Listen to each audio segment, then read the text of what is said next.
that was a turning point, Andrew, when I realized, like, okay, the things that my boss had said to me about not being visible, blah, blah, blah, all of the stuff he said to me, because he was really concerned about my growth. Like he wanted me to grow, probably more than I did at the time. And that's when I started to realize, okay, I can't sit here doing the job, the responsibilities, having this kind of possible impact in the work I'm doing and not get paid and recognized for that level. And that's when I started realizing, "Hmm, yep, he was right. No one knows who I am, because if they did, I probably would have gotten promoted, because that's just how it was, right?" And people will tell you as you go up in organizations, they're like, "Oh, yeah, this person, blah, blah, blah," and the folks in the room, because it's normally a consensus type of thing when you get to a certain level. They're like, "We don't know who that is. What they do last year? What kind of work did they do? I don't know the projects they worked on." And so then your boss who wants to promote you has to convince these people that you're promotable. And they don't have nothing to go on. I mean, they have the work, but no one knows who you are. That's when I realized what got me here won't get me there.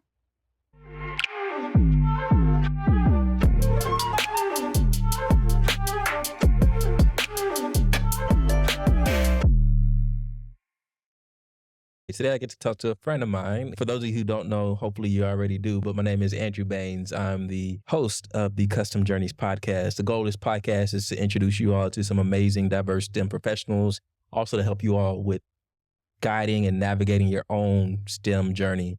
So today I get the pleasure to introduce you all to a friend of mine named Dawn Butler. She's also a fellow podcaster. So, we were able to connect on LinkedIn, like most of my connections nowadays. And I'm excited to kind of do this collaboration, maybe part 1 of 2. You come on here, I come on your platform. We spread the word and let people know what we got going on. But Don, engineer, electrical engineer, you've been in IT, tech, cyber a little bit here and there, doing your thing, killing the game. I'm excited to have you on the show. How are you doing today, Miss Dawn Butler? Hey, Andrew. Thank you. Look, I've been looking forward to this moment. And yes, Andrew and I met on LinkedIn and instantly connection, right? It was just like we knew each other. It's crazy how that happens. And so, yeah, I've been looking forward to this, to talk about, Yeah. and talk to people about my career and let them know a little bit more. And I love to share my story because I want people to see the possibilities that are out there, but also a very realistic and grounded approach to a career in tech and cybersecurity. Exactly. Nah, and so when you reached out, it's hard because you get so many different connection requests and people reaching out on LinkedIn. I do my best to respond to people. I'm sure you do as well. But a lot of times it's like, something has to really pique your interest to make sure you get back to this person like ASAP. I did a quick, LinkedIn search. I was like, let me see what she got going on, Bytes and Bits. And I was like, all right, you got a podcast. I listened to the one with, what's the Caribbean brother's name that has like UTC or the aerospace defense contractor? Oh, Only man. because you said it. His name is right on the tip of my brain. Look You at you. said it. Karan Duncan. Yes. I listened to his episode and I was like, yo, okay, I like this. Let me talk to Dawn and see what she has going on. So yeah, we've been in touch for a minute now. So I'm excited to kind of have you on the show. Helling, you got to address the accent, the Bohemian accent out here coming through, right? You're from the Bahamas, right? I am born and raised in the Bahamas on a tiny little dot on the map. Yep. So that's to me is the start of the possibilities, right? Yeah. So it's like born in this tiny little dot in the map that you have to zoom in, zoom, to see. And yet here I am today. I think when I look back through my life, that's an amazing thing, but it Yeah. also shows everyone that your beginnings, are just the beginning of where you can possibly go if you just dream big enough, you know? Yeah. No, that's a good point. And so I guess let's go ahead and kind of get into the conversation some. I mean, you mentioned being from a small town, not Nassau, right? NASA. Hmm. Nassau. And I should know that. I've been to Nassau. I didn't actually tell you that. I went there for like my honeymoon back in the day. We were on Oh, Jungalo Beach. Junkanoo Beach. Say it again. Junkanoo? Junkanoo Beach. Junkanoo Beach. Yeah, we just out there on the beach, just enjoying life, just in the Listen, water, just hanging out. So beautiful, beautiful country. But I guess even I don't always go back this far, but like in your early upbringing, I saw you originally went to school at Morgan State for electrical engineering. And I hmm kind of hinted at, you had a extensive career in tech, cyber, all that good stuff. But at the early stages, like, was that even something like on your radar? Like, how'd you even get interested in technology and engineering and all that? it was not on my radar. Okay. I wanted to be a teacher at first. I think many kids want to be their teacher, when they're younger. And about my teenage years, I was like, "Ugh, I don't want to be a teacher. These kids are bad. They're going to get worse." I mean, I don't know how to explain it, but that was literally the thought that I had. And I was like, I don't want to be a teacher because it's too much. And at the time, I decided I wanted to be a doctor. I was going to be a OBGYN. I don't know where these things came from, Andrew. They just were there. Yeah. And then as I got a little older, I started to think practically, okay, how long is it going to take me to become a doctor, a residency, blah, blah, blah. And at the time, I was like, I want to have kids. So babies are born whenever they want. This can impact my family. Look, all of this was going on in my teenage brain. Okay. And I decided I didn't want to be a doctor anymore. And it was time to go to school, to university, and I didn't know what I wanted to be. Now, in the Bahamas at the time, we, to exit high school, we took these British exams called the General Certificate Exam. Hmm. And when you took them, you prepared yourself for about 3 years to take each subject. And so because at the time I wanted to be a doctor, I took the sciences, chemistry, biology, physics, mathematics, those things. And so in that aspect, without knowing, I had prepared myself for a STEM career or a STEM further education in STEM, which at the time they didn't call it STEM. Like these things, this is in the 90s, everybody. Those things didn't exist in name. Okay. And the story goes, I applied to Morgan State because my mother wanted me to. I did not want to go to Morgan. I didn't even know what an HBCU was. I'm from an island, yeah, everybody. I'm not an American. I didn't know what those things were. Um, but I applied for my mom because my best friend had gone to Morgan and she really felt more comfortable if I went there. And being the dutiful daughter that I am, I did it for her. We didn't have a whole lot of money. And so that ended up being the only school that I applied to because Mhm. I didn't have all those application fees to pay, right? $50, $60 a pop. I just didn't have them. Got into Morgan. And I don't remember if I chose my major initially or not, but in case I had to go there and talking to my mother, like, what should I be? I don't know what I want to be. And she said, why don't you be an engineer? I didn't know what it was. I honestly didn't know what an engineer was, everybody. I knew that I wanted to be different. I didn't want to be the same, like a lawyer. Like in the Bahamas, if you had a decent career and you were being prosperous, there were certain careers that you were in, and I didn't want to be any of those things. And so the engineering thing sounded pretty cool. I didn't know what it was, and she described me what she thought it was, which was at the time a civil engineer. And Mhm. I went to Morgan for civil engineering and realized that I didn't want to be a civil engineer. I still had this doctor thing in my head. And long story short, I wanted to leave Morgan, was advised to stay there because I was on full scholarship, which mattered a lot, you know? To leave Morgan and go to a school where I may not have had the money to pay for school, that was a big deal. And so they advised me to take electrical engineering because they thought it was a really good basis and a good foundation for a career in a lot of things, including if I eventually want to do some doc or something, right? And that's how it started. I didn't know any of these things, what they were.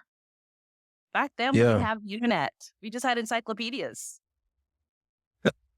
That's Yeah. cool. Nah, that's real. I mean, it's crazy how, and that makes me remember like how much and how fast technology has changed. Yes. Like I'm a '90s baby, and I remember going through the library and looking in the encyclopedia trying to figure Yeah. out what stuff was, and like Right. my mom using payphones and stuff as me being a little kid, and then not until I got to Yes. like middle school and high school, we start seeing cell phones pop up. Not until I get to college do you get the iPhone. So it's kind of crazy how fast things Very are kind of fast. transitioning. I'm curious, what was your mom's career that she had? Like, I'm glad she had that insight to tell you to do engineering, Yeah. but I'm just curious about her background. My mother was and still is a bookkeeper, not an accountant. Because, accountants are certified and all of that. She's a bookkeeper. Very similar to an accountant, but that's what she does, bookkeeping. All of my life that I can remember, that's what she's done. I never asked her, Andrew, why she thought of engineering. Maybe I'll ask her that, you You know? gotta ask her. And that's something like as once I became a parent, I realized like my parents ain't know what they were doing. They was figuring this stuff out as they went. And they may hear, okay, engineers make good money, and there's some of that kind of came into the decision myself for my own personal career, but or why I went that way, or why my parents recommended certain things. But yeah, I'm always curious, my parents' mindset when they were a certain age, and that as I get to that age, like how they kind of had that insight and discernment. So Yep. I don't know. I'll ask her.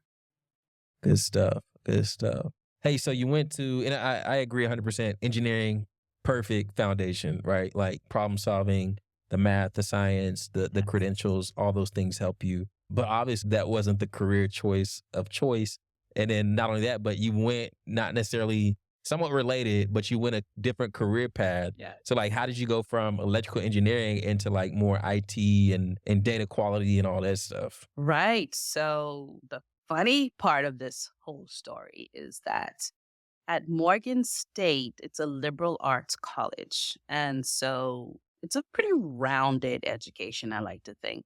Along with sciences, we did humanities and even some business classes, economics. It's a very, very rounded education. And a part of my engineering program, we had to do some programming language, which would make sense because you may have to program some of some things that you want to engineer, like signals and systems, different stuff like that. And at the time, if you really, I guess, they were starting to connect those things together. The microchip and all of this stuff was really starting to advance, to what it is today. Microchips were a lot bigger. The speed is impacted. It's a lot. I won't go into the engineering details. But in any case, I took two programming classes. At the time, it was C, not even C++, just plain old C, which is what's the language we use to describe C? It's not object oriented. It's very not structured. It's one line after the other. So you need to do the right command right after the other, or else that program's just not going to work when you compile it. Mm. And I hated it. Because if you left out a semicolon, your program just wouldn't work. And it wasn't smart enough to tell you exactly where you made the mistake, like it probably is today. I don't program anymore. And so I remember saying to one of my classmates, her mom actually was a programmer. Like, how does she do this every day? It would drive me crazy. Like, I would never be a programmer. This was in college. So I get out of Morgan, graduate pretty high up on the dean's list, and no job. So I want people to understand. Look, I've seen this in the social media streets. Oh, they want you to have experience for this job, and I don't have the experience. Y'all, this is not a new thing. This is what it is when people go to college and they come out and you like, where's the job? Okay. No job, sitting around for about 3 months, in the summer, and it wasn't for lack of doing the right things in college. I had an internship or something every summer that I was at Morgan. They made sure that if you wanted to be ready to get a job when you were done school, that you had the experience. And so I'd worked for the EPA one summer, I'd done research one summer, a lot of different things, right? Really good exposure, I think. And I graduate from Morgan. I decide to stay in the US because I didn't go back home to the Bahamas. I could have done that, but I didn't, um, with no job. And coming into September, right? It's like, gosh, how am I gonna pay this rent? How am I gonna pay the bills? I really didn't want to continue to be a burden on my parents per se. And I gotten an interview with one of the big DoD firms in the DMV area, and they wanted to hire me. And I was like, oh my God, I have this job. And they were like, okay, well, Dawn, you and your parents, you and your family have to be US citizens. I was just like, I'm not even a US citizen, much less my family. And that was off the table. It was gone, just like that. Like, I mean, it was like one of the big companies. They wanted to hire me, which, that's a big deal. I was like, so what am I going to do? And when a great friend of mine, who was actually the first person I interviewed for my podcast, he was like, hey, Dawn, we're hiring at my company for programmers. Do you want a job? The very thing you hated doing in college, right? Yes. Yes. You're like, I need the money, bro. Eddie. I feel I you. said, absolutely. I will interview. And I don't know what I said to them. I don't know what I did I don't remember the interview, but they hired me. And literally the rest is history. I've been in tech ever since. Yeah. Yeah. No, that's crazy. I think we always have our own plan. It's like, nah, life will slap you in the face real quick. Be like, yo, this is what it is. And, I think going even back to the entry level comment, right? Shameless plug. That's why I made noexperiencejobs.io. So these early career professionals can find entry level Right. jobs that don't require experience. But no, it's an issue that's always been there, right? Like Yes. going back to the beginning of time. And the only Mhm. way I can kind of describe it, or I try to explain it to people, is that like you want to know, like, with some level of confidence that who you're hiring is prepared and they know what to Mhm. do. And so they kind of put these stipulations and these requirements even on entry level jobs, even though all of us have gotten our first shot, from somebody. Exactly. And it's like the Exactly. managers that get it, and Yep. they provide opportunities, and luckily you were able to get one of those opportunities yourself.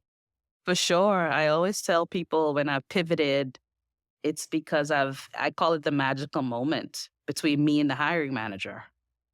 Because whenever I've pivoted, I haven't had the qualification prior to that. Like when I moved from programmer to cybersecurity, I didn't have any cybersecurity experience at the time.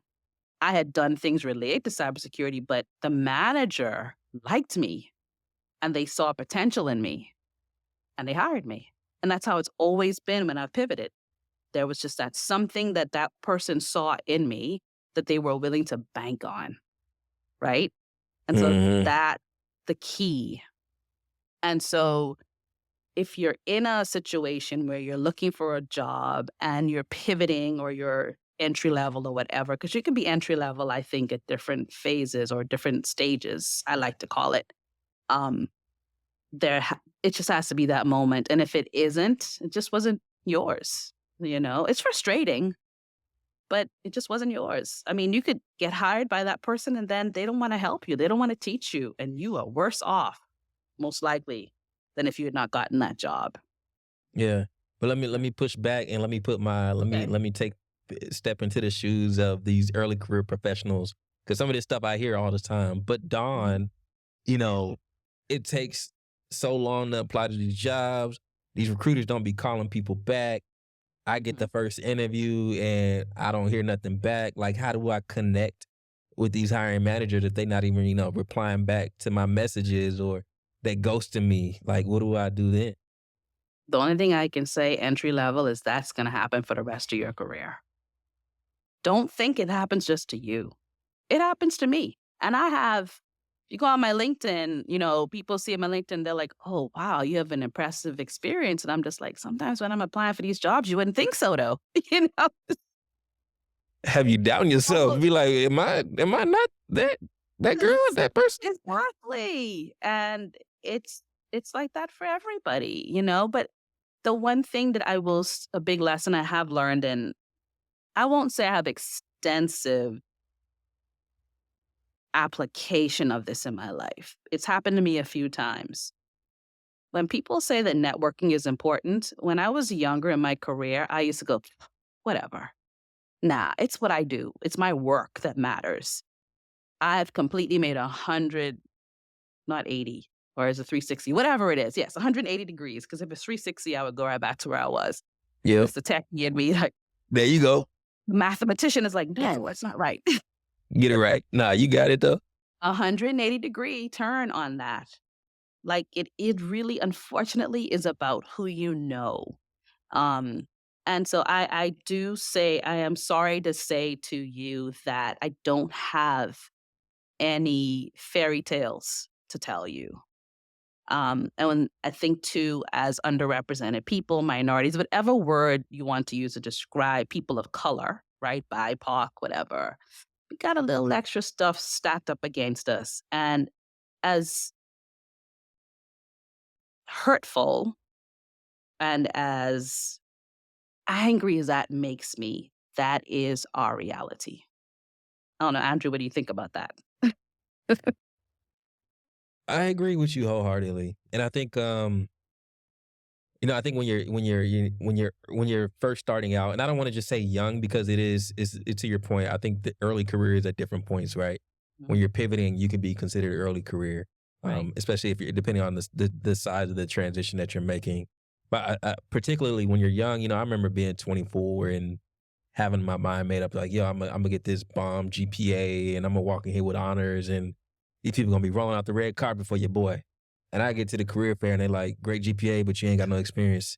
And I'm like, what you mean? Why you here? Why am Right. I here? This is what I we here know. for. Like, but the same thing, right? And I think Yeah. as much as idealistic and as much as we want to say, okay, hey, we can make things change. I think for better or worse, sometimes things are the way they are, and you got to not necessarily complain about it, but understand the rules of the game, Agreed. practice, improve, and play the rules to the game the way it is. And I think networking is always the number one thing I tell people that they can do this to stand out and stick out in this application or in any job market, especially now where you have companies left and right laying off and offshoring all their work to Yeah. other countries where they can pay minimum wage for, experienced people with degrees and everything else. I mean, I think you just got to adapt to the times and realize your point, and the point you made earlier that I really love is that, like, I tell people this as much as I can, but like when people look at these brands, these big brands like Microsoft, Apple, Nvidia, AMD, whoever, like, yeah, these are great companies to work for, and these are like impressive $1 trillion, multi-trillion Mhm. dollar brands. But at the end of the day, the person hiring is just another person. It's They like, sure are. it's just another person just like you. They got their interests, their hobbies, their biases, their likes, their Yeah. dislikes.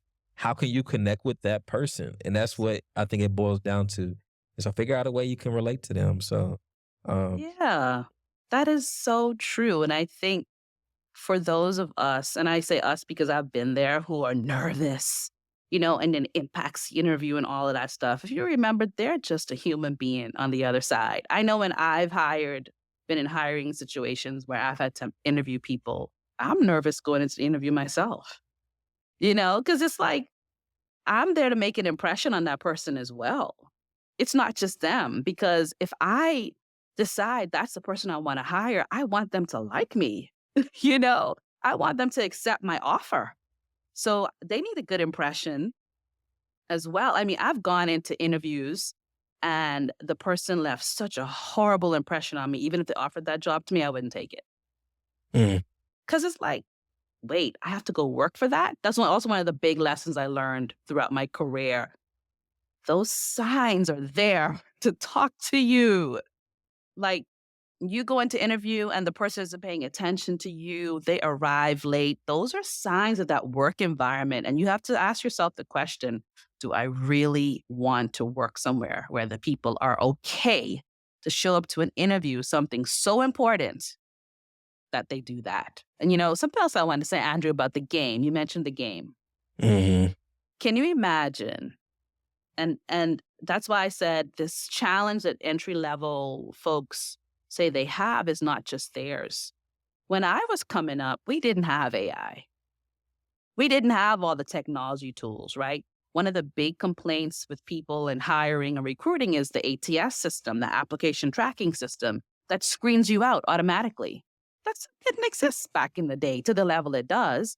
So here it is. You got this ATS system that's screening you out and helping to make the recruiter's job easier. This is one of those pros and cons of tech, everybody. Mm. The work that we do. Someone was like, man, these recruiters have a hard job. We need to make something that's going to help them move faster. And they created ATS, right? And it helped the recruiters, but it didn't help the recruitees or whatever you want to call us, the candidates, right? And then someone said, ooh, let's create AI or technology that helps people get past the ATS system. It's- yeah, So the constant battle. now it's not screening anybody else out. The recruiter still has hundreds of applications. You see it all over LinkedIn. Recruiters are like, I put out this job. I got hundreds of applications because now you candidate are no longer sitting there at your desk, writing a cover letter yourself, filling out your application yourself. You're going into these applications that say, oh, we can do 500 applications. I don't know. I made that number up. Multiple applications for you at a time. All you have to do is click a button. That's out there. It's just cycle. Yeah. No, and that's a So good we're point. all complaining, right? We've created this. Yeah. I hate to say it. We have. Yeah, that's a good point. And I think I've never like looked at it holistically like that. But, and the funny thing is, putting my recruiter hat back on, I've done some recruiting consulting for a few companies, small, medium businesses. But at the end of the day, a lot of times it boiled down to like, hey, can you find me a candidate that, you believe personally? Yes. Like, and a lot of times they want me Exactly. to have a direct connection or recommendation, somebody I know or somebody Mhm. that's a friend of a friend a lot of Yeah. times. And honestly, it goes back to that comfort, wanting that level of comfort and within that person. And the only other note I'll make about these ATS systems and all these applicants, and even the ghosting, not trying to justify the ghosting, but thinking about it, I know for a fact there are at least 2 recruiters in my network that work at Fortune 100 companies. And they've told me like, yo, we got 10,000 applicants for this job. Yes. How and Yes. what am I A going to do? human Like, being can't do that. you can't. It's like, especially you pick the first 10, let's see what it looks like. And then we can go from there. Like it's impossible. So, It leads I us back to understand. networking, right, Andrew? Like it leads you back to the networking and why it's so important. Yep. You just That's the gotta, differentiator now. That's it. that's what it is. Tools aren't differentiating us anymore. The AI isn't differentiating you. You're the same. That's literally what's happening. No, think about it. You're right. You're right though. It's crazy, as much as it's tried to help us, it's really just kind of it's leveled the playing field to a point where it's like, look, you gotta go back. Because it's still not gonna be a meritocracy where it's like the best candidate is gonna be, okay, hey, who was first in, first out, Yes. or Yes. whatever. So Yep. Yeah. it's crazy how that works. Thank God for the engineers out there, right? The technology people, the technologists that created this. But it's a work in progress, so we'll see where it goes. Yeah. Hey, so first corporate job was a job you said you don't know how people could ever be a programmer, and you're like, yo, look, I know I want to work in a certain environment, and you kind of hit on, hey, wanting, the interview being a two-way process, which it is. But I know some people in those situations sometimes like, look, I'm gonna do this job and I'm gonna go apply for some Yeah. more jobs. I need some money right now. But how did you kind of make that pivot from programming into, you know, pure IT or from IT into cyber? 'Cause I know there's a lot of Mm. people, Don, education, nonprofit world, these people are leaving these worlds, these career fields left and right. And I think they've gotten to a point where the work they do is very fulfilling, but the frustrations, the lack of support, the lack of finance, not being paid what your value is and what your worth is, has gotten people to a point where they're like, look, I'm gonna do something else. I don't know what it is yet, but we're gonna do something else. So like, how did you make those pivots? And maybe yours weren't as big as education into tech, but even going from programming to IT to cyber, like how was that transition? So I would say that mine were very gradual, and I didn't set out to do it. As an aside, I had a mentor a couple of years ago that I really liked her. I admired her, not just for the technologist and leader that she was, but she's just a good person.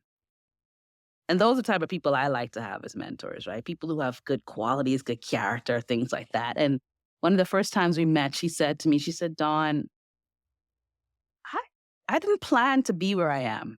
She's like, it just, you know, and I was so appreciative when she said it because it almost allowed me to let go of the pressure that I was putting on myself. So I said it took me I gradually got where I was going, but I still always had like an internal pressure almost to like become something somewhere in 10 years or whatever like that, right? And which I think is not a bad thing. You should have goals and things like that. And so I wanted to bring that out to everyone to say sometimes it is a combination of setting out to be something, and sometimes it's also a little bit of going with the flow and sort of seeing what happens. But at the same time, being very aware that you feel that you're advancing and that your career is growing. It just may not grow in the way that you originally intended. Okay. So that's Yeah, the little life lesson thing part of it. So now I like it. my story. I was a programmer for about 6 or 7 years doing application support and things like that, SQL databases in the back end. I moved back to the Bahamas. I Yeah. saw that. I was gonna ask you about that. The I moved Bahamas, back to the DFW, Bahamas. you was all over the place. Yep, I stayed in Maryland after college, and then I got really lonely and homesick, and I moved back to the Bahamas. And, I know we'd said before this recording, I told Andrew we were gonna talk about the company I work for a lot because, well, you're not supposed to. But I will say that the one thing that, working where I worked for so long at a global corporation was I moved myself around. They didn't move me, but I moved myself. And those opportunities were created because it was a global company. And so I wanted to go back home so badly. I just started looking for jobs in the Bahamas. Mhm. And one came up and it was for an application support person, which is what I did. Like, oh, cool. And speaking of which, the job I applied for, they were like, well, Dawn, we don't think that one's for you, but we have another job. Would you think you could do that one? And I was like, yeah, well, what is it? And that's the one I took. So it's sort of similar to what you started saying, Andrew. Like, you're like, I need this job to get to a certain goal. And at that time, Mhm. my goal was to move home. It wasn't about the money or whatever like that. It was like, this job is going to get me. I didn't want to move back home and not be employed. So I was there, and within about a year, I was promoted to like the production support manager. And so that opened up what I call my cybersecurity experience because at that time, a lot of the technology operations were being centralized at the company, meaning they were moving them from like location based, like geographical based, like, okay, this business is in Baltimore, all the servers are in Baltimore, all the stuff is in Baltimore, to like, no, we're using large server farms sitting somewhere and everyone's connecting over the network. But I think too, that was just a part of the technology growth, if you really think about it. We went from that to then cloud and all of this stuff like that. And I learned a lot. So at the time, they were also starting to implement global cybersecurity policies. And as a production support manager who was responsible for like 8 applications, I was responsible for the cybersecurity of those applications. Mm. And so that meant I had to learn all of the policies related to the database, the application, the identity, all of these things like that. I burnt myself out in that job. I did. Oh my God, I worked like crazy. But it was the most fertile learning environment of my career. Like, I learned stupendous amounts of things about tech, like crazy amounts. But when I was tired of it, I was like, okay, I need something else. And I started to think to myself, I don't want to be the person that gets the cybersecurity policy handed down to them.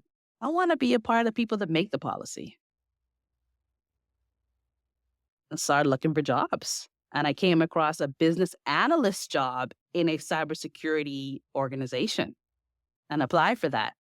And because I had been responsible for implementing all the identity and access management policies, I knew them. So I was like a shoo-in because they were doing identity and access management work in a particular area, but I knew the policy like back and front, entitlements and all these things. And the manager liked me. That was the other part. Right. So I had the one interview and he was like, I love you. You're going to talk to my boss, she was a director, and she loved me. And 2 interviews, they hired me. That's how Nice. I moved into cybersecurity. And interestingly enough, Andrew, the one thing I remember a lot about the interview with the director at the time, I don't know how we talked about this. Oh, and by the way, I interviewed with them while I was on leave because I told you I burnt myself out. So Mm, I was actually on leave because I got tendonitis in my thumbs and I couldn't keep working. And but I had told this director how on my very first job, remember the one that I didn't want to be a programmer and I took it? I had orientation on that first job, and one of the tenets or concepts that they taught us was this: be here now. Like if you're at work, be at work.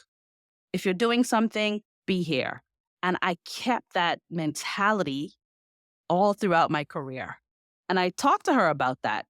I don't know how we got on the subject, but she really liked that about me. And that was it. That was the beginning of my cybersecurity career, I guess you would say. I moved into a business analyst role, everyone. It was not a SOC analyst. It was not a certified ethical hacker. It was not red team, blue team. It was not threat hunting. I was a business analyst. And I will repeat that again because I want people to understand you can be, if you're a project manager, you can be a project manager in cybersecurity. If you're a QA person, you can be that in a cybersecurity organization. If you're a system admin or some kind of administrator, you can do that for a cybersecurity uh, organization. So just don't overthink it, I guess is what I'm saying. You don't have to go and upskill and do all of this stuff unless that's what you want. Okay. So yeah, I repeated that and I don't think hopefully I don't have to say it anymore. It, it's, it's, no, that's good. That's good. I think that's your story kind of highlights, the one opportunity that I think sometimes people overlook when they're thinking about pivoting is like just looking internally within the organization you're in currently to see what definitely. opportunities are available. I think a lot of times, people like even if you're in education, for example, like every school district has tech roles within Hmm. that district. Yep. So I mean, looking at what opportunities are available wherever you're at, eat fast food, McDonald's, anywhere, Yeah. like the church you Yes. go to, anything and Yes. everything, they need, people of all kinds of career Yep. paths. So good stuff. Hey, so one thing I did take for granted just now, and I realized as you were answering, I appreciate the answer and the recommendations about career pivoting, but backing up to 2 points real quick from the previous question, Hmm. I think we take for granted because we've done it so long, like the networking and how important and how to do the networking. Like when you say networking, it's like, okay, I know what you mean. I know I'm looking at certain events within my industry, within my space where I'm gonna meet people that hopefully are decision makers that can kind of help open doors up for me and help me get to where I want to go. And then also where I can add value to them and whatever they're doing. But any just wanted to get your thoughts on, the best way to network for wherever you're at in your career, whether it's early career or later in career. Like, what does that look like? Whether it's like a website you go to or Mm. eat certain types of events. Just trying to take it one layer deeper and see, okay, hey, what you say networking? What does that mean though? Like, I'm Right. 20. What do I do? So guess what? Y'all, I hated networking up until about 3 or 4 years ago. I did not do it. Mm. So I think that will tell you that, again, I've made turns in my thoughts and mindset over the years. Because when you realize that, like, there's this book called What Got You Here Won't Get You There or something, I think it's some variation of that. The here and Interesting. there could be switched. I had to come to a point in my career where the things that I had done were not getting me any further. So there was a point in time where my hard work was getting me somewhere, but as I progressed upward in the organization, didn't it was like I wasn't even working. I mean, Mm. I'm sorry, but that is the honest truth. And one of my former bosses, managers, who I also interviewed on the podcast and who is still influencing me and impacting me with really good advice, would say to me, Dawn, you're smart. You're really good at what you do, but nobody knows who you are. And Andrew, that hurt my feelings because it felt so superficial. Like, why does it matter who I like that you see me? Don't you know my work? That's how I thought. And so I wanted to give you that backstory to understand that what I'm saying about networking comes from a person who thought it was very disingenuous. I did not think it was a genuine thing to do. I felt it was selfish. It didn't come naturally to me because I'm introverted and a little shy. I know people say I shouldn't. I am. I can be shy if I'm intimidated in a situation. And so I've had to learn how to network. So the first thing I did was remove the word networking from my personal vocabulary. I had to call it something else, Andrew. I couldn't call it that anymore because I had associated these rooms of people all handing out their business cards. you know, that's what we did back in the day. Now you don't need to do that. Back in the day, you had to collect business cards and figure out who they all like. I don't remember who all those people are. Remember what it was Mm. was special about you. And so I started thinking about what I wanted to get from those connections. And for me to be able to feel confident in making a connection, I personally could not do it with a particular intent in mind. For me, it was like, I want to meet you because of who you are. I want to get to know more about you because of what you do, right? Maybe there's a person that has experience that I think I might need, and I just want to talk to them about a day in their life. And so it took the pressure off of me from feeling like I wasn't authentic, you know? And once I got the ball rolling, it took a lot. I would sit on emails and sit on messages on LinkedIn and ruminate and change it and change that word and do whatever. And once I started doing it a lot and I started realizing that people in general are really nice and they want to talk to you about themselves. That's the Like I'm part. talking to you about myself today. That's the part. Right. Yeah. Happy to talk about themselves. And there are a lot of people who, and then too, when I go into a relationship or a connection, I also try to think about what value I can provide to them. And that's how I do it. I try to do it very much within my own um, awareness. So one of the things that I like to tell people I think is really important is you have to be self-aware. Like if you're gonna grow and change and move and be fluid in this career, you have to have an awareness of yourself. Like, what are your strengths? What are your weaknesses? And I knew one of my weaknesses was this timidity in a way. There are people Mm. that if I look at their profile, I still may not reach out to them because I'm like, ooh, wow. But depending on what it is, I'm like, nah, I need you. I need something. I need to meet you for whatever reason. And as far as I'm concerned, I put it out there. If they say yes or no, well, I mean, it's better that I have tried than not to have tried. Right. So But this has been a process for me over years of doing it more and more. And then I meet people like Andrew who like completely, no, seriously, like I reach out to people like you and other folks, and they are just so open and welcoming and warm. It's like a positive reinforcement that this thing, connecting, AKA networking, is worth doing. Yeah. Yeah, That's no, my I appreciate the kind words, number one. But look, I'm gonna be real with you. Hearing you say that and the way you described it so eloquently, I was like, damn, I'm looking in the mirror.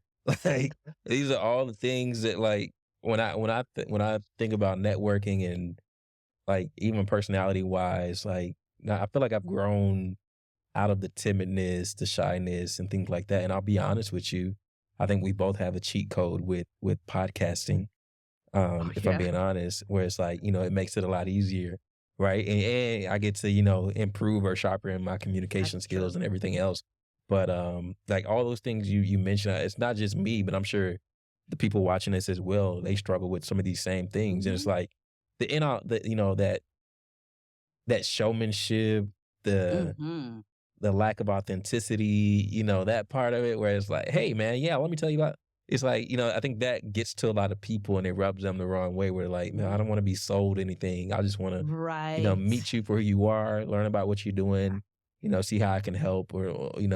But to you, I meet people all the time where just like you, I'm like, "Yeah, I gotta talk to you, figure out like" even if I don't have like some deep thought-provoking Right. question. I'm like, "I gotta know how you did this. Like, what Yes. happened?" It's a curiosity in me. It's like, "Yo, no, Yes. wait a minute. You did what? Alright, let's talk real quick, bro." Exactly. Exactly. And they want to share that. Yeah. Because if a lot of us are, especially again, if you're a candidate of any sort, you're like us doing the podcasting or doing something out of the comfort zone. It's almost like practicing being out of your comfort zone. It is. So the more if someone reaches out to me and said, "Hey Dawn, I would love to talk to you about your career journey." The more I talk to people about that, the easier it is for me to do it. Mhm. So if I go into an interview or something, it'll be easier for me because now I've almost rehearsed this story, right? Yeah. Over and over again. And so, yeah, people are pretty nice. That's what I'll say. They're pretty good. Yeah. That's Human good. beings. That's good.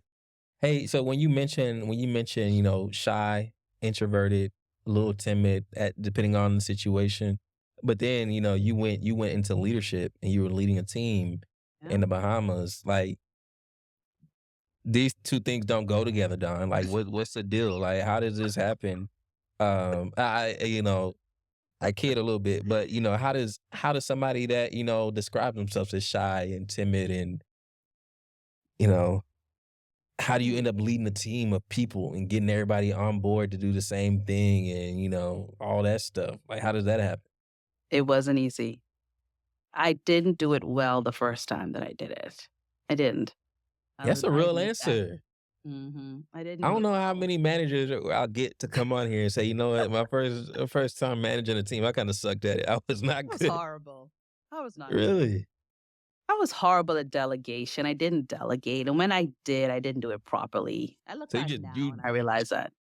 you did Go ahead. everything yourself, right? You try to I just take it did. all on yourself, like, "I can do this." I That's did. why you got tendonitis in your thumb sitting up there trying to Exactly. do That was everything that. for everybody. Yeah, it was. Uh-uh. And at the end of it, my boss said to me, what did he say? You hoard the work. HOARD. Yeah.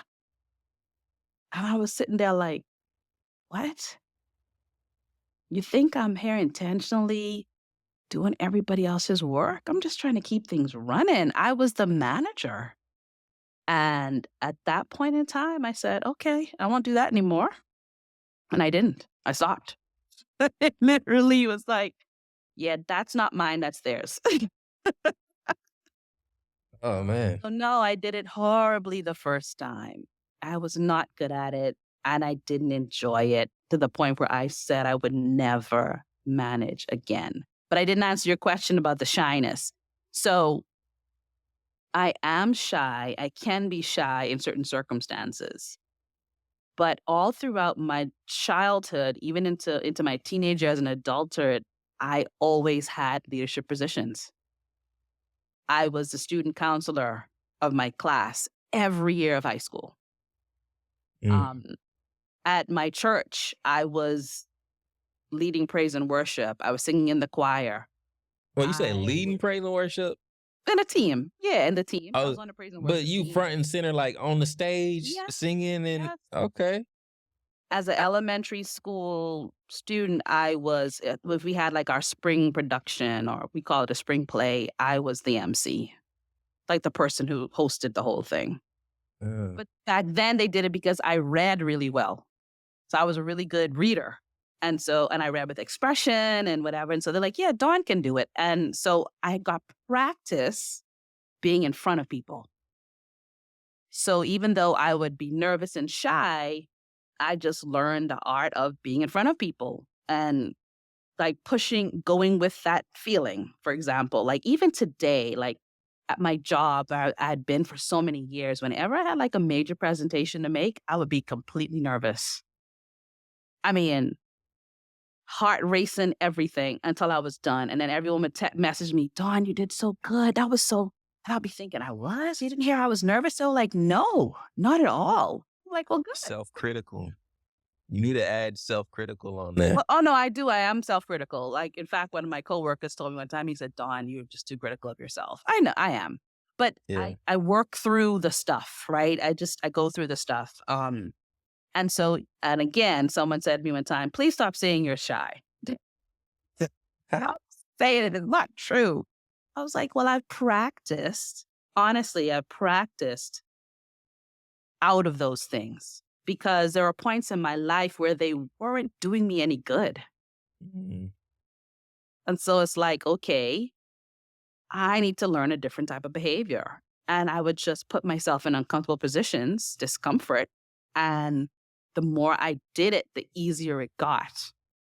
Though there are still moments in time and I experience that old me, I guess you could call it. It wants to take over and like completely shut me down.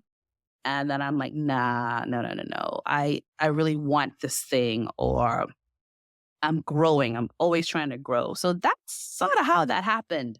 Um, Yeah. I know they say that people are not natural born leaders, but I was always in some kind of leadership position. Yeah. What Yeah. real quick, what was that point where you were like, okay, what I've been doing is not working? Because I think a lot of times, right, everybody every day is faced with the decision of like, yeah, I can just keep doing what I've been doing, or hey, I can do something different that I know is gonna get me there. And Yes. when you say like practicing and it's kind of like going to the gym, right? It's like, yo, everybody know they need to go to the gym, but it's like that gym is gonna be painful. Are Right. you going to intentionally put yourself through that pain? But it's the same concept, but just in a different Yeah. light or in a different space, like professional development. So I was just curious, Mhm. like, was there a particular story or particular instance where it's like, yo, I'm tired of being tired. Like, I'm tired of this. This is not working for me no more. I think it happened over time at different points in my career. So I told you I burnt out at that job in the Bahamas, Hmm. and I took a different view of work at that point. I was like, I'm working, this job is meant to support my life. And I didn't Mm. overachieve anymore. I had done enough overachieving. I was good. Yeah. And I'm not a mediocre person, so it didn't last very long. Right back to working them extra You know, hours. I didn't overachieve, but I couldn't remain mediocre anymore per se. I Like I got you. wasn't okay with just going to work and not feeling challenged or whatever. Like personally, I'm like, I am allowing something to dumb myself down, for lack of a better word. Like I don't feel challenged. My brain is like, what's up? Like we don't have nothing to Hmm. learn today, you know? And so that lasted for about maybe 3 to 4, maybe 5 years, where I was pretty good. And remember I said I didn't want to manage anymore either. So that was the other challenge I had. It was like, at my company that I worked for, most managers at that point, well, if I wanted to go up a grade, I would need to manage. Mhm. Really did want to manage. I didn't want what I saw as the next step. So I was sort of like in a little, maybe transition point, I guess you could call it, without knowing I was. And at the time too, I was really into like, I am gonna have this life that I love. And I started traveling a lot. And my whole focus at that point, like my job was to supply, like, this job is paying for me to travel. I used up all of my vacation time and some probably. If they offered for me to pay for free days, more vacation days, I paid for them because it's like Mm. I am traveling. This is what is important to me at this point. And then the pandemic hit and I couldn't travel anymore. And I found myself overworking again. Like I literally was starting to work 12 hours a day. And it wasn't as consistent as before. But I was like, why am I going back to this old habit that I had literally gotten? I was like, I refuse to do that anymore. No one's going to make me do that. I don't care what kind of pressure you put on me. I'm not overworking. And I found that it was because I had nothing else to focus on. And I'm the personality that has to have something to do. And it was like, well, I can't travel, I can't do whatever. So I work. In any case, as I was doing that overworking, I stopped for after a while, but I was getting put onto more advanced projects, for lack of a better word, like projects that were more impactful to the organization. And I was like, wait a minute now, you guys are having me do work that's at the next level. I wasn't managing anybody. They tried to have me manage a couple of times, and I said no because I was like, nah, I'm not ready for that. That was a turning point, Andrew, when I realized, like, okay, the things that my boss had said to me about not being visible, blah, blah, blah, all of the stuff he said to me, because he was really concerned about my growth. Like he wanted me to grow. Um, Probably more than I did at the time. And that's when I started to realize, okay, I can't sit here doing the job, the responsibilities, having this kind of um, possible impact in the work I'm doing and not get paid and recognized for that level. And that's when I started realizing, "Hmm, yep, he was right. No one knows who I am because if they did, I probably would have gotten promoted because that's just how it was, right? And people will tell you as you go up in organizations, they're like, "Oh, yeah, this person, blah, blah, blah," and the folks in the room, because it's normally a consensus type of thing when you get to a certain level. They're like, "We don't know who that is. What they do last year? What kind of work did they do? I don't know the projects they worked on." And so then your boss who wants to promote you has to convince these people that you're promotable, and they don't have nothing to go on. I mean, they have the work, but no one knows who you are. That's when I realized what got me here won't get me there. Now, Yeah, go ahead. that's powerful. That's powerful. That's extremely powerful because I mean, it's like you got to make it easier for. It's not. It's so much bigger than what you're thinking, right? It's like it's not just about the conversations you and your manager are having. It's about the conversation that your manager is having to his leadership and the other decision makers in the room. Exactly. How can you Exactly. how can you help them advocate on your Yep. behalf? Yep. And I think that's something that a lot of times we're missing. And We so, do. We think we wanna blame the manager and blame this and that. No, there's is a lot of dynamics going on when you get to a certain stage of growth in your career that are not just simply about what you do every day. They're just it's on again, it makes me angry. I don't think it should be that way. I feel like it's not right. It's not fair, you know? But it is the way it is. So honestly, Andrew, I feel like to me, this is my opinion, I think each of us has to decide if we wanna play the game or not. And the game of being promoted are the things we just said. So in my mentorship and coaching of people, that's something that is gonna be a key thing for me. It's like, understand that if your goal is to make CEO or your goal is to make whatever it is, you need to learn that game, and you're gonna have to play it. For me personally, I didn't wanna play the game. that's a phenomenal point. You have to make up in your mind if you want to play the game. And there is no right answer to it. Like it's what works for you. I remember Yes. my wife be getting mad at me because I be talking about her a lot, but I can talk about it because she don't be listening to the whole podcast anyway. She be like, "Babe, I be trying, but it be kind of long, so I just be listening to clips." All right, forget you then. But no, so like so she's semi-retired now. My wife was laid off in October of 2023 by a company that shall remain nameless only because God has worked on me to where I don't be slandering people that deserve it. But yeah, she was laid off, and I was like, "Ain't no way you getting laid off. You the manager, and you're already understaffed entirely." But before she was laid off, like months and months prior, she was telling me like, "Yo, like they asking me to go on this retreat, this corporate Mhm. retreat. They asking me Mhm. to go to this networking event. They talking about the CEO, like for people to be in his face and kiki and kaka Yep. and giggling. And they say, oh, they want you to be more like front and center. Like, I don't want to do that. I want to do my Yeah. job, go to work, go home, see my kids, see you, my Mhm. husband, and just be Mhm. done. It's like, all right, I mean, you can do that. And I mean, I didn't know a better, and I probably to this day don't know a better operator for what she was doing. Like operationally, like if you need Mhm. something done, Of course. she's phenomenal. And I'd be like, "Look, babe, can you come help me with my business?" And she's like, "Look, babe, I love you, but I don't want to work with you. I just want to. I want our Okay. All relationship of to that. be our relationship." Yeah. So I understand. I understand entirely. But no, so she made the decision not to do it, not to play the game to that degree. And I Mhm. think she could have Mhm. been whatever she wanted.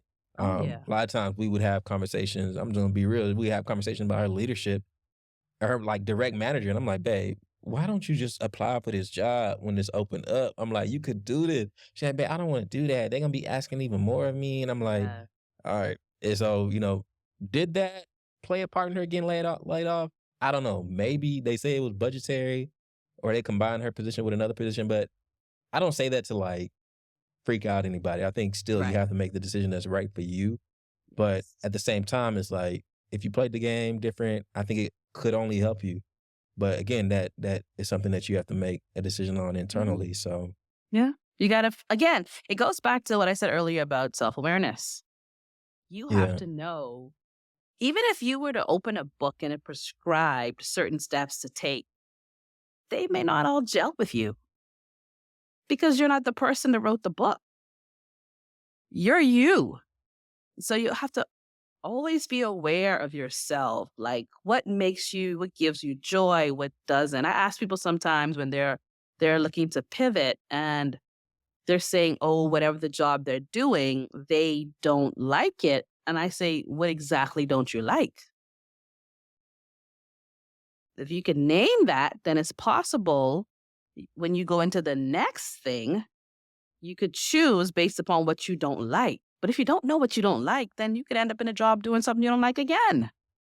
So yeah, it really is important to take that stock and that introspection into yourself for everything, pivots, transitions, promotion, growth, whatever. I looked up in the organization and I did not see a job that I wanted for me. And there are some times when someone might come to you, like they did to me, and say, "Hey, Dawn, we think you should blah, blah, blah, because you're ABCD." And that sounds really nice, right? Because I used to say they make it seem like it's the best thing in the world. Like, no, it's not. I understand that for me, that won't work. That doesn't sound good. And then, as a part of that realization and as a part of that awareness, I understood that, I wasn't going to grow at the level of some of my peers. Because for my level of integrity that I have to sit with and go home every night, I just couldn't do the things. Like your wife, she sounds like me. There was a time when like a two up came into the office. They live somewhere else, and they came into our local office, and everyone was going for happy hour. And they're like, "Oh, Dawn, are you coming?" And I said, "No." And they're like, "What?" They're like, "You sure? Like, you should be there." And I'm like, "Why?" I didn't care. I didn't have any designs to make an impression on that person because I didn't want to go anywhere. And in that person's organization. I went home and they went to happy hour. And the next day I was like, oh, okay, cool. And they could tell me the story. And I'm like, I'm good. And they were shocked when I said, no, I wasn't going to go. Mm. I'm like, yeah, I'm pretty much well aware of me, who I am, where I want to go, and what I come to this job to do. And it doesn't mean cozying up to that particular person because I just don't want to do that. Right now, if they were a different person, I may have cozied up because I admired them, but I didn't admire that person. So I didn't want to ingratiate myself with them to get anywhere. I didn't want them to be my sponsor or Yeah. whatever, right? And so that for someone, they may be like, oh, nah, you did that? Like, that wasn't smart. Here I am today and I'm still good. You know Yeah. what I'm saying, Andrew?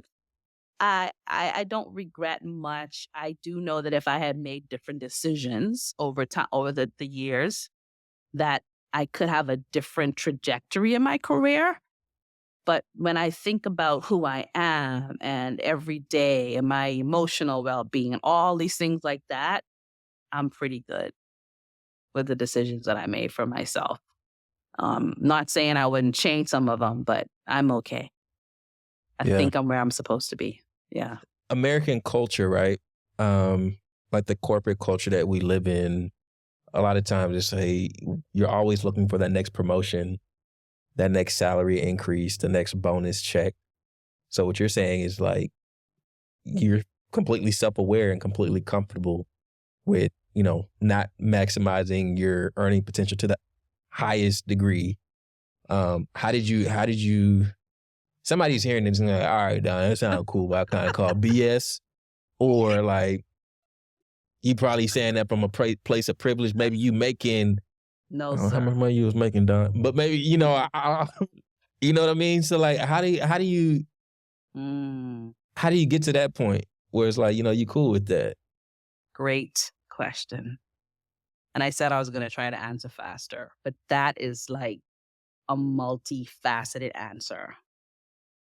One, the first thing that comes to my mind as you spoke, and I'm a person of faith. I believe in God. That is the first thing. So when all the things come around and happen or whatever, I have the faith to believe that I'm where I'm supposed to be, whether that's financially, career progression wise, whatever. My faith says that I'm where I'm supposed to be. I will say that if we're talking about financial progression and, maximizing, nowhere near it. I have been underpaid for a very long time. Now, that shouldn't surprise anybody because statistically, that's a fact for Black women in tech. So I'm about to get emphatic, Andrew. So let me know if it's too much. The sort of the rebellious militant side of me comes out when I talk about these topics. You good. So that lends a little bit of perspective on where I am as well. There's some things that I can only do so much about, right? Um, I remember when I finally thought I'd caught up financially on a job, and then my coworker mentioned what he made, a white man. I was still underpaid, and I just like couldn't believe it. Like, will I ever catch up? And I know I never did. I never did. Mm. But because I have this faith and I have this belief in God, my needs have always been met. And so, though I know I haven't maximized what someone in my career can make, I also don't lack anything. So, if you want to call that a privilege, it sure is. Okay. So, maybe that's my evangelistic moment. I don't know. I'm just saying. And I'm not saying either that the human side of me, the Caribbean person who's immigrated into the US side of me, the one who has this unconscious um, pressure of achievement, this unconscious pressure of, well, I can't go back home with my tail between my legs type of thing, that I've failed. My everyone sacrificed so much for me. Like how, that's there. And that has been a driver and a pusher of the things I've done. All of that is in the dynamic, right? It's all there. But yet I just think that I did the best that I could. Now that might come with age and wisdom, right? After a while, you're just like, okay, I'm about halfway through this life. Am I going to spend time like regretting all the things I shouldn't have done, or am I going to be grateful and have gratitude for where I am? You know, of the statistics about Black women in tech, I've been in tech for 28 years. A lot of women don't make it that long. It wasn't easy. I wasn't paid what I probably should have, all these things. But yet and still I had a job that I was pretty satisfied with for all those years. I rarely ever woke up and hated it. Those things matter too, not just money. And I know people don't like to hear that. They don't want to hear, oh, you should try to find something that brings you joy. Because yes, sometimes financially you need to make more money. I've been there. And that's when I decide to get another role or whatever that might be, right? Pursue somehow something where I can find a difference. Um, but I've also been there where I'm making all the money, this when I was in the Bahamas, making all the money because we didn't have any taxes at the time. So the amount of money I made, even though it was less than I made in the States, I was a baller basically. Yeah. I had a really nice home. Had a marina, all this stuff. I mean, my house, I could see the ocean from my home. But I worked like crazy. I can never enjoy the job. I can never enjoy all that. Vacations would come. You had to cancel your vacation. That's when I started to realize, "Oh, it's nice to have all this money, but if you can't enjoy it, what's the point?" Yeah.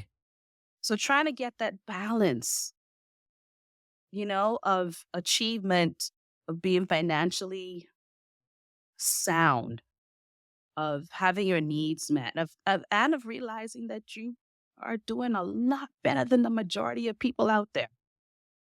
Even though you may not be making as much as a person sitting next to you, you're still doing pretty well. It's like just a balance of a lot of different things that have brought me to this point today where I can say, I'm good. Yes, there could be more, but I'm doing pretty good, you know? So I hope I answered your question there, Andrew. Yeah. No, I'm a man of faith, person of faith, a believer in Jesus, and I think that's oftentimes overlooked. And I know I'm never one to get like real preachy on people, as I say, with air quotes, Right. because I don't think that's as relatable. But I do think, my religious beliefs play a big part to, not only who I am, but my outlook on life and the beliefs that I have and the reasons why I think I am in certain positions. So that number one, I think that means a lot to me, and I agree with you there. But then also, just that journey of discovery of who you are and what's important, and realizing, it can be kind of morbid at times or even taboo to talk about, life but the reality is that like life doesn't go on forever. Like there's an end to it. And Yes. you making I've heard stories of millionaires living paycheck to paycheck because of the lifestyle they want to live and trying to keep up with the next person. And I'd rather make 80K, 100K, whatever, and have the flexibility and the freedom of life Right. versus millions and millions and can't do anything with it. Pointless. Mhm. This is good, kind of a bow on the story, your career journey.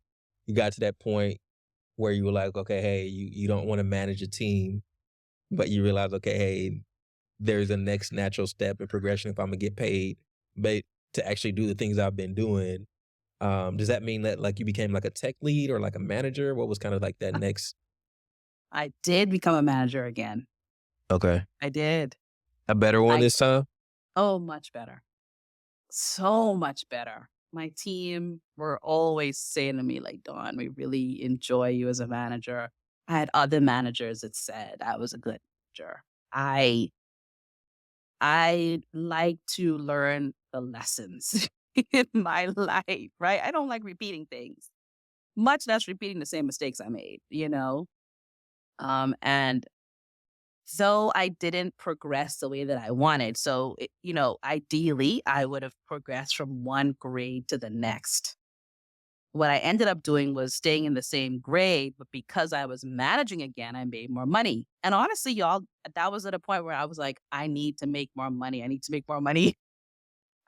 I'm right there with you. I'm like, I need I've been it's underpaid and so long. And the pandemic had happened and inflation. I was like, I'm just watching the savings, all this stuff just go. And I'm like, I need more money. And I took the job that was a manager position. And y'all, when they offered me what they offered me, which was more than I thought they would, I asked for more because I knew I was underpaid already. Right. I love So I'm like, I gotta catch up. y'all got it in there. You know, I know in this whole range of, salaries and the grade I'm in, I'm not at the top. You know what I'm saying? And so, I said all those things about, self awareness and being grateful. I don't want to exclude ambition. There's nothing wrong with ambition. I am not saying that, no way, shape, or form. Because in fact, if you come to me, you want to talk to me, you're not ambitious, we don't have a conversation. I mean, that's just the truth. Like, what the ambition is going to keep you growing, it's going to keep you learning. And my goal when I talk to people in tech, especially Black women, is I want you to have a long and thriving career. I want you to say, I was there for 28 years. I was there for Mhm. 40 years. But I want you to be happy. And that looks different for everybody. So there are points in time and I'm like, I'm good. I don't need to move. There are times where I'm like, nah, I got to move. Something got to change. This is what it is. It's life, you know? So Yeah. yeah, I did. I managed again and I decided that I would approach it like I never managed before. Except I wasn't going to repeat the things I did. So I literally took all of the new manager classes like I had never been a manager. And I learned some things and I realized where had been lacking maybe. And so one of the things that I knew I had to do better was delegate. Because I was not going to burn myself out again. No, not that Yeah. way, where I was doing my people's work. No. So I would have to actively remind myself when I went to do stuff like, no, Dawn, give it to them. Because also, everyone, I was transitioning from an individual contributor to a manager. And when you're an individual contributor, you do everything. So all of that was at play, right? Like I'm retraining myself to think differently about stuff. And at the same time, trying to be a good coach for my team, trying to be available for them and they have problems. I will say that the one thing I think is so fascinating about human nature is the capacity that we get when we have to have capacity. Like my team would come to me and say, "Hey, we have a problem and I need help, and I'm not sure where to go next." And I'm thinking, I don't know either. We're gonna figure it out together though. Yeah. Exactly. That was my approach. Let's do this together. Two minds are better than one. Yeah. And what we were able to accomplish, like that was amazing. So it's really like you are a team. Even though you're the manager of that, you're a part of it, And I was blessed, Andrew, honestly, that the people that worked for me were just awesome people too. I thank God every day. Like, Lord, if I had to manage again, if that was your will for my life, thank you for giving me these people. They made it so not easy, but they made it so worthwhile to be a manager again. Yeah. Nice. I love it. I love it. I'm glad you learn from your lessons because a lot of times, people, they can be a little hard headed, take a Mhm. couple knocks on the head to get it right. But I'm glad you're a quick learner. Mhm. Um, I know towards the latter part of your career journey at that particular employer, Mhm. um, you were informed you would be laid off. And I know unfortunately you're not the only one going through this right Oh now. I yeah. mean, there's a lot of companies that cutting jobs because of, where the economy is at or where they think the economy is going. Some companies are offshoring a lot of jobs, sending jobs to other countries where, the cost of living or the cost for talent is a lot Mhm. cheaper.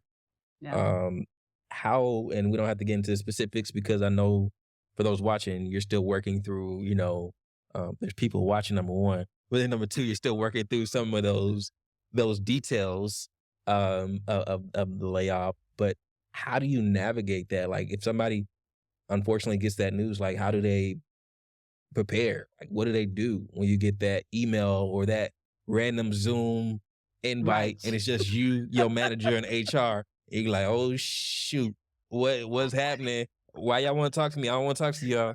Come back tomorrow. What do I do when that happens? Right? Like, what? How do you navigate that? Not only within the workspace, but then even outside. Like, any advice financially or any Mm. aspect of it? So I was laid off 10 years ago, and that time was different. So that time they were outsourcing my job. Well, not really outsourcing. They were moving it to a cheaper country. So still within the company, but a cheaper country. So they kept us on to train the people that they were bringing in.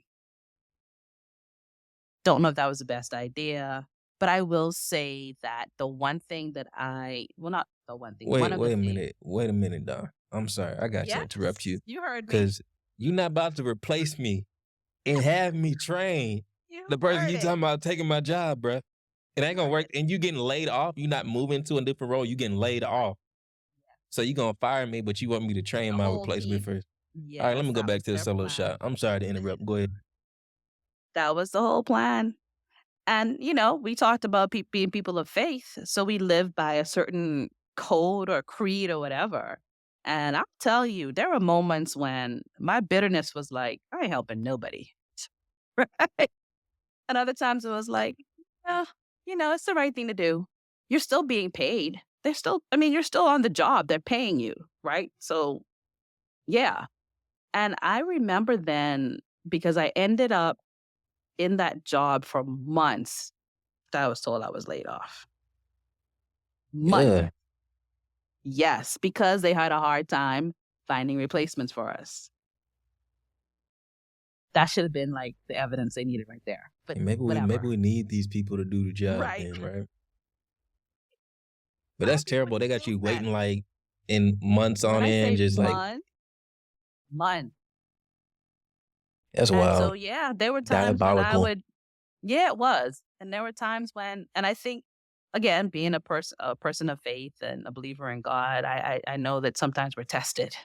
And that was testing. It's like, are you going to show up to this job and do the right thing? You're still being paid to come there. And now I never volunteered for anything. I said, anything, who wants to, whatever. I just fit in there like, I know you think, no, y'all don't think someone's going to volunteer to do this stuff. You gotta be kidding me. So it's just real, So I wanted to say the emotions up and down, all over the place. This recent layoff, same thing. I was devastated, actually. It hurt so bad because now I had an extra 10 years. Well, by the way, I've been laid off twice by the same company. So I had an extra 10 years of, you know, experience. And to add on to like, oh my God, it's been all this long. What's gonna happen next? I got to the point where I would tell people I'm institutionalized because I worked at the same place. Like I'm only good for that place. um, Lord.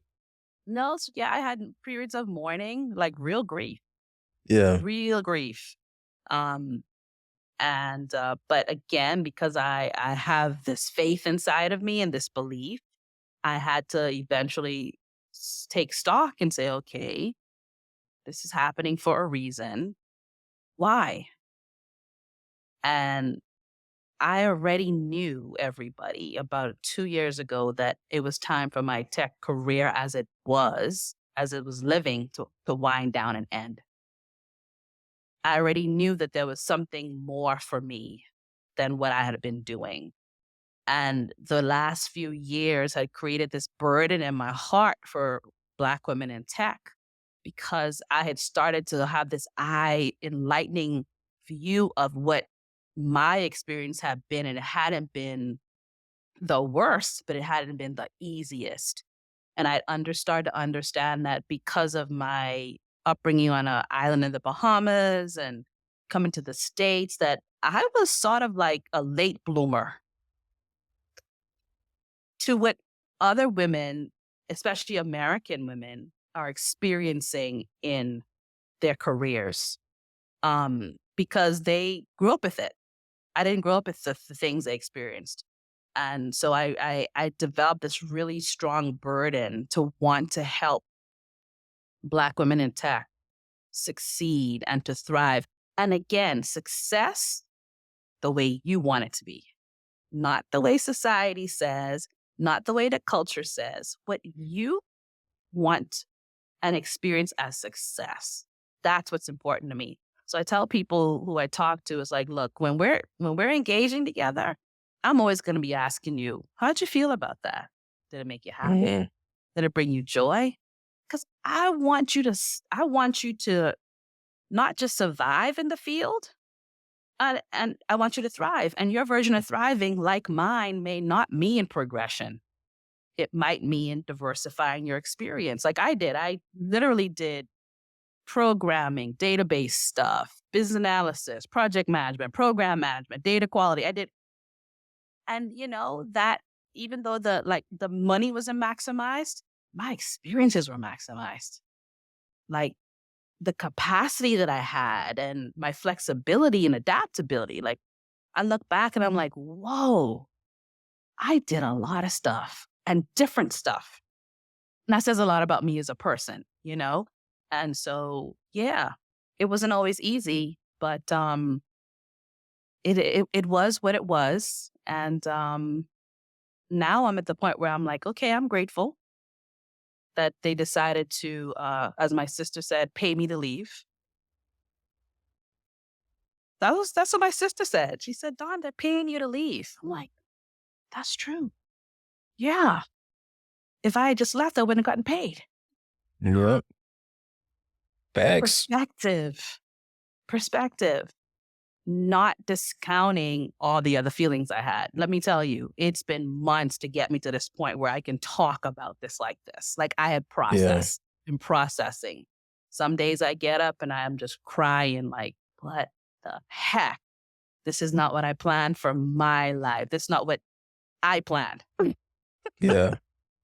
Um, but at the same time, so excited for the future and so excited for the flexibility of being my own boss, right? I can do work that I really, really love. I mean, I loved being a techie, but I've fallen in love with the people. Gotcha. Yeah. Yeah. The people Um, make so much more of a difference to me now. Lays you off after you working there for 20 years. If they call you back tomorrow and say, okay, hey, we got this great role for you. You name the number, we're gonna pay you. Do you go back? Andrew, why do you do that to me? My first response is no. Um, but it's tempting, of course, because I'm Pick a your human number. being. Pick your number, what you want. You make sure you Let me paid. tell you, I'd have to have a lot of answers, and God would have to come down from heaven and show me like a big old sign. Neon. I need Yes. it to be neon flashing. uh, Yes. Go back. Because I truly believe that time is over. And I believe that it was orchestrated. And so it would have to be purely mission based. It would have Mm. to align with what I believe that God has for the rest of my life. And that's All not right. impossible. Yeah, for sure. Yeah. He could choose to What do you, use them to bless the rest of my years. You know what I mean? He's done it Mhm. already. That could be what happens. But again, for Dawn, would have to ask a I lot of gotta hear from questions. you. Yes. I got you. That's real. And I Mhm. don't. I would feel the same exact way. It's like, nah, y'all done did this to me twice. We gotta have a Yeah. long conversation. You gotta Yes. court me. You better roll out this red carpet. Right? You better For show me real. people's salaries. Yeah, I better You better be. relocate me this time. Like all the times I relocated myself, I need y'all to relocate me to wherever I want to live in the world. Like, and I want Yeah, remote work. I want to be completely flexible. I don't want to be chained to my desk. Like there was so many requirements. I yeah. want to do work I love. Like every day I get up, I'm ecstatic That's about what's that. up. I don't know if that could happen in a corporation. I don't know either, to be honest with you. You know, the big corporations, they're like big ships. Takes a lot to move them. Yes. You know, and it can be kind of hard and challenging. The politics, the Yes. when you're The that big, you have to game. have policies and you know everything structured to that point. Mhm. But it can take a lot to move it. Um, one moving towards the what you're doing now and helping people, and we're kind of bringing it to a close. What do you feel like, or what have you observed? Is you know there's all these external factors, right? You know, Mhm. you could say discrimination, you could say lack of opportunities, whatever you name it. There's all these external factors we can't control. I'm just curious from your observations or your thoughts on what are some of the things that you've observed that people that want to get into tech or want to move up the ladder in tech, what are some of the things that they can do differently or work on to improve their outcomes, whether it's, you know, upskilling or networking? You hit on quite a bit already, but just Mhm. curious if there's anything else that you kind of had in mind. I don't wanna be what they call a gatekeeper. But I said to someone one time, "What I'm gatekeeping is I want you to know the truth. I don't want you to come into this with the romantic fairy tale story that people are selling."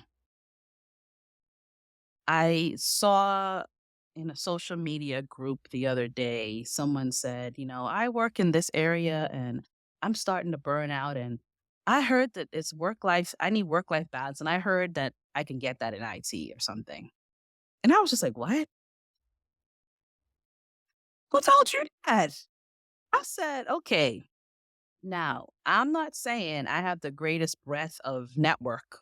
Andrew, like, I know enough people, but I've worked at the same company a long time, so I could have a skewed type of view on things." I said, "But I know enough people in tech over the years who may have worked where I worked, left, and moved on and different stuff.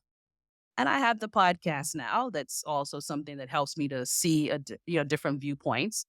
And not a person says that a benefit in working in technology is a work life balance. I've never heard anyone say that, Mm, right?" And so for me, what's really important is being grounded in the truth, a really grounded view of very realistic expectations about being a technologist, and with this career that's an exciting, dynamic, evolving, changing field of work. The pros and the cons, like the beauty of it, but the reality.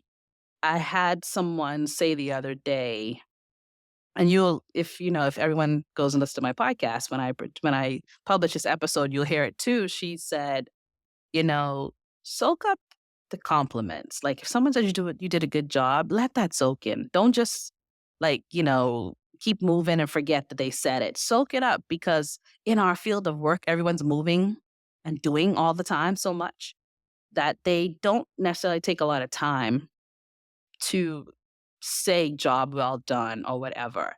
And I've come to realize as I've gotten older in the field that it's not intentional. I think there were times when I thought, geez, these people are whatever, right? And look, I'm a part of these people. Um, it's just the nature of the beast, like the environments, the work we do. We're the backbone of things, right? Something goes wrong. Like what was it the other day, that Microsoft, I can't CrowdStrike thing. Like, could you uh-huh. imagine being the people in the back end of that? Like the They ain't get no pressure, sleep, bruh. no sleep, pressure to produce. That is the type of jobs we have, y'all. And so that I always want people to be very grounded, Andrew, in that reality. It is not a walk in the park. I don't know which way you slice our jobs, whatever you do in tech, it's not a walk in the park. It's just not. people want to be in tech and they don't want to have any customer facing jobs. And I'm thinking, I don't know any part of tech, but you don't deal with other people. I don't, if I'm That's a an good point. applications person, I may not deal with the customer per se, but I sure got to deal with the server guy and the system admin, the database person, because my application sits on a server. It has a database. Like we have to collaborate. We have to connect. This is not this. Let's just say tech is a team sport. You're not doing this solo by yourself. It's impossible. So those are type of things, Andrew, that's my goal, right? To be that voice, to be that person who's like, look, I know you really want into this really badly. But one of the things, I remember this one job I took. I remember when I took it, I was like, gosh, I wish I hadn't done that. Gosh, I wish I knew more. Why didn't someone tell me? Yeah. I don't want that for anybody. To and then the thing is, like you mentioned, the upskilling, all the networking, all the stuff you have to do to get in. And I've seen this in social media. They're like, oh my God, I finally made into tech and I'm 2 years in and I'm tired, I'm burnt out. And I'm thinking, what? How are you burnt out already? Like, what? Something's amiss here. Do you know what I mean? And so I even have I have a series of posts or course I want to create or something about resilience. Like there has to be a level of resilience, which is why I go back to it can't just be about the money. It can't. Money literally can't buy you love or happiness, like it just can't. It has to be more. There has to be more that's causing you to want to get up every day and deal with the drama and deal with the people and the pressure sometimes that you're gonna have to work all weekend. Like you gotta be on calls all day because the system's down and they're having conference calls all throughout the day. You may be the person who has to moderate the conference call. So you're literally on a conference call all day as people jump in and out of the conference call to give their status updates. This happens, okay? It happens. And so, Andrew, I hope I answered your question. That is my goal. That's my heart. That's my passion. I want people to come into this because, again, I want you to last. Yeah. I want you to be here for 30, 40 years. We need you. But I don't want you to burn out and I don't want you to get discouraged. I hate that. I hate seeing that. Like it hurts my heart when people say they're so dejected and this wasn't what I thought it would be. And I'm like, oh my God, I'm sorry. Did someone not tell you the truth? I don't know. I'm just saying. That's real. That's real. And I think that, being that voice of reason, because I mean, the social media side of things will show you one thing, right? Where it's like, Yeah. come with me to a day in my life as a Right. software engineer at Fortune, whatever Right. company. It's like, oh, look Amazon. at all the free Google. breakfast, the free Right. food, da da da da. But that may be part of it. But there's the other side of the coin, right? And I've been on 6 a.m. calls because we have safety related issues with parts that the engineering team is trying to address, and then you got a call and 2 hours later, and then Mhm. another 2 hours later, and you moving at such a pace where it's like these directors and VPs and chief engineers, they want answers Oh, yeah. before the end of the day. So you have hourly or by hour, every two Right. hours having update calls. It's like, what in the hell did I Yep. sign up for? Yep. But I mean, you need that reality in it. So I think that's important because I think what you're doing that a lot of people may not realize the importance of the impact is the retention. And, there's a lot of people working Exactly. on getting people in, but there's Yep. such an issue with retaining people Yeah. in corporate America because I Yeah. think expectations are misaligned or there's not the right mentorship program set up or there's not the right Mhm. resources. Somebody gets hired by the wrong manager, all kinds of stuff, right? So I think that retention aspect is so key. But I'm glad you're working to address that. I'm That's gonna important. try the best I can. And you hit the nail on the head. That is where my heart is, retention. I'm okay with the yes, breaking the tech thing, but no, come to me if you need staying power. You Mm, know, that's my jam, staying power. I like Getting it. to next year. And the Yeah. next one after that. Yeah, that's my jam. That's where I want to help people the most. Yeah. I love it. You putting in all that work anyway to break in. You need to make sure you got a holistic view of what to expect. So Exactly. Yeah. Yep. I love it. I love it. Dawn, so look, where can people find you, your company, because I know you're doing, coaching, mentoring officially. People can reach out directly, touch, touch you if they need help. How can people find you? How can people get a hold of you? All that good stuff. Well, primarily, the main platform I'm in is LinkedIn because that's where professionals reside, right? So I'm there. You can find me there sharing every most Mondays. I have a mentorship tip for you. So you can find me there. You can send me a DM. I am actually working on my website as we speak. Like I'm literally working through with the developer on that. And so I will have that available. That's called Unleash Your Courage. It's actually up in production, but we still got some changes to make. And it's so funny, Andrew. I feel like I'm like, dang, I'm the other side of the coin now. Like I used to be the developer, and now I'm the client or the customer. Being the person is like, well, I sort of meant it that way, but I really want it this way. And I'm like, I'm being that person that I used to be like, they're driving me crazy. Yeah. Crazy They how that really works are. out. Yes. So Unleash Your Courage. You can find me there. You can find me on LinkedIn. Don't forget to listen to the Bytes, Bits and Brilliance podcast. You can find it on Spotify, Amazon, Apple, and some other directories as well. In that at the podcast, we bring mentorship straight to you. So I talk to people like me who've been in tech for a long time with the goal of bringing you some good grounded wisdom and advice, right? But at the same time, shedding light on all of the possibilities and the beauty of this career. Because even with all things I said, it's a beautiful place to be Mm. because it's like endless possibilities in tech, just endless, and not just tech, but when I say tech, I mean the STEM fields, like, because we're always evolving and changing, and you don't need to get bored in our field. Like, there's always something new to learn. And I think the people that reside here, that's how we are. It's like, what can we learn new today, and evolve some more. So, yeah, that's me. I love it. I love it. No, I'm a big fan, Don, of what you're doing. I'm gonna say this on the record, and I mean it. We gotta figure out a way to collaborate.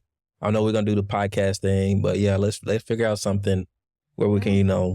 I think we're both aligned on a lot of the things that we want to do and the value that we want to bring Yeah. to people and helping change their lives. So we'll figure out something, and y'all hold us to it. I love that, Andrew. 3 months come from now, and you're like, yo, where did Where did you all know, those people? Where are they? all right, we're gonna make it happen. But nah, for real, I mean that with all seriousness. So, Yeah. big fan of yours. Love what you're doing. I'm looking forward to your journey and what's next, and Oh, the impact you're gonna thank have. So, you. I'll be staying tuned. Hey, y'all make sure y'all check out and support Don's podcast. The link will be in the description below. If somebody forgets, leave a comment and hold us to it. But nah, we're not gonna forget. It'll be in the description below. But make sure you check it out. This has been another great episode of the Custom Journeys Yeah. podcast. Don, thank you so much for coming on here and sharing your wisdom and everything. I really appreciate it. And we're gonna get you back on the show too. In addition to the collaboration we're gonna get you back on the podcast at some point. There's so much more we could talk about. We Oh didn't even my talk about your goodness. solo traveling and everything else and all this other stuff that you be doing. So we're gonna make it Yeah, happen. I'm the consummate. Is it a geek or a nerd? One of those. Like I like the people that like to focus on stuff and they really do it. I'm that person, y'all. So Yeah. lots I'm of like, different things. I gotta step my game up because you be all over the place. I hit you up one time, you like, oh, I'm in such and such country. And you was like, I think you be traveling to some of these places on your own. I'm like, yo, I need to get outside. So we gotta make it happen. Yes, definitely, Andrew. Thank you so much again. I really appreciate this opportunity to just, like you said, help to impact people's lives. That's really at the core and the heart of everything. Why we're here today, you know? Yeah, So for sure. hopefully you got something today and yeah, I guess I'll say goodbye to Hey, everybody. appreciate you guys watching. Go do the thing you want to do. Go live the life you want to live. That's the parting advice. But thank you all so much for watching and supporting me and Dawn. I appreciate it. And make sure y'all come back next week. We got some more great content for you. Peace.